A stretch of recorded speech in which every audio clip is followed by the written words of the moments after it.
Hi friends, అందరికీ welcome back to my channel. ఈరోజు వీడియోలో చికెన్ గ్రేవీ కర్రీ నేను ఏ విధంగా చేశానో ఫుల్ ప్రాసెస్ అయితే చూసేయండి.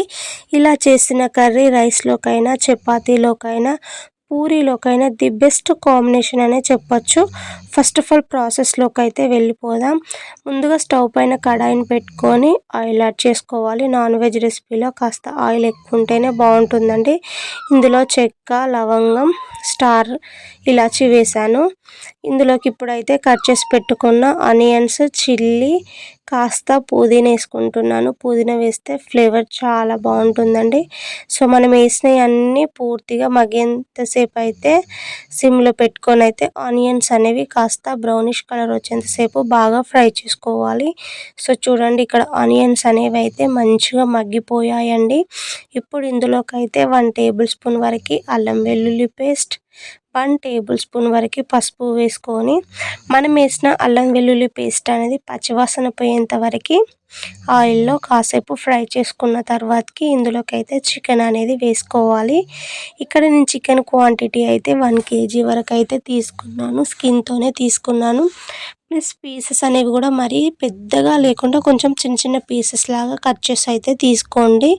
సో చికెన్ ముక్కలకైతే ఆయిల్ పట్టేలాగా ఒకసారి అయితే మంచిగా ఈ విధంగా మిక్స్ చేసుకొని అయితే మూత పెట్టుకొని అయితే అట్లీస్ట్ ఒక 8 to 10 minutes అయినా కానీ లో టు మీడియంలో ఉడికించుకుంటూ ఉండాలి. సో చూడండి, ఇక్కడనైతే 8 minutes తర్వాతకైతే మంచిగా చికెన్లోకి వెళ్ళి అయితే వాటర్ అనేది ఈ విధంగా సపరేట్ అవ్వడం స్టార్ట్ అయింది కదా.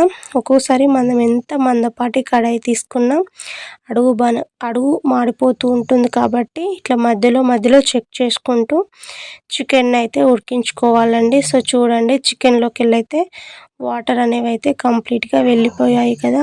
ఇప్పుడు ఇందులోకి అయితే టేస్ట్కి తగ్గట్టు సాల్ట్ అడ్జస్ట్ చేసుకోవాలి. అలాగే నేనైతే ఇక్కడ 3 టేబుల్ స్పూన్స్ వరకు అయితే కారం వేసాను. మీరు తినే కారం బట్టి కారం అయితే అడ్జస్ట్ చేసుకోండి. సో కారం, ఉప్పు పట్టేలాగా మంచిగా మూత పెట్టుకొని ఇంకొక 5 నిమిషాల పాటు అయినా ఉడికించాడంటే ఉప్పు, కారం పట్టి చికెన్ టేస్ట్ అనేది చాలా బాగుంటుందండి. సో చూడండి, మంచిగా చికెన్కి పట్టి అసలు చూస్తేనే కలర్ఫుల్గా ఉంది కదా.